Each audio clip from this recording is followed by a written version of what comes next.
کچھ خبریں تجارتی دنیا سے۔ ملیشیا کی باٹا کی ایئر لائن نے کراچی کے لیے بھی براہ راست پروازوں کا اعلان کیا ہے۔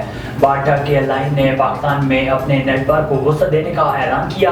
اسی سلسلے میں باٹا کی ایئر کراچی کوالالمپور کے درمیان ہفتہ وار 3 پروازیں آپریٹ کرے گی۔ ایئر لائن آئندہ ماہ 31 اکتوبر سے کوالالمپور کراچی کے درمیان براہ راست فلائٹس کا آغاز کر رہی ہے۔ ایئر لائن انلامی کے مطابق باٹا کی ایئر کی پرواز OD 135 کوالالمپور سے ہر منگل، جمعرات اور ہفتے کی رات 7:45 بجے کراچی پہنچے گی۔ انہی 3 دنوں میں کراچی سے پرواز OD 136 رات 9:15 بجے کوالالمپور کے لیے روانہ ہوگی۔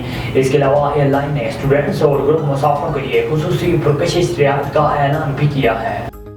LNG کی درآمدات میں جاری مالی سال کے پہلے 2 ماہ میں سالانہ بنیاد پر 24% اضافہ ریکارڈ کیا گیا۔ اعداد و شمار کے مطابق جاری مالی سال کے پہلے 2 ماہ میں ملک میں ٹن LNG کی درآمدات ریکارڈ کی گئی، جو گزشتہ مالی سال کی اسی مدت کے مقابلے میں 24% زیادہ ہے۔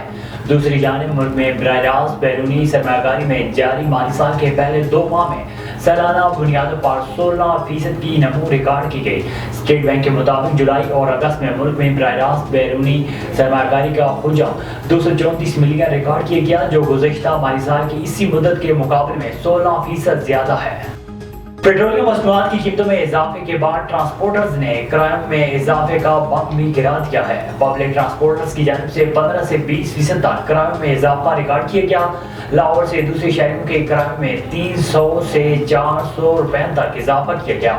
لاہور سے کراچی کا کرایہ 6600 سے بڑھ کر 7000 روپے ہو گیا۔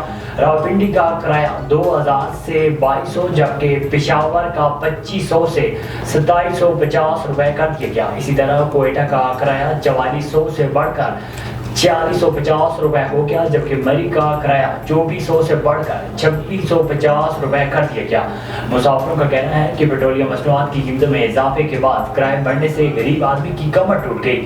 پہلے پبلک ٹرانسپورٹ پر غریب آدمی غمی غشی بار چلا جاتا تھا، اب پبلک ٹرانسپورٹ کا سفر بھی غریب آدمی کی پہنچ سے دور ہو گیا۔ دوسری جانب ٹرانسپورٹر ذرائع کا کہنا ہے کہ پیٹرولیم مصنوعات کی قیمتوں میں اضافے کے بعد گاڑیوں کے دیگر اسپیئر پارٹس بھی مہنگے ہو جاتے ہیں۔ کرایوں میں اضافہ کرنا مجبوری ہے، ورنہ گاڑیاں بند کرنا پڑ جائیں گی۔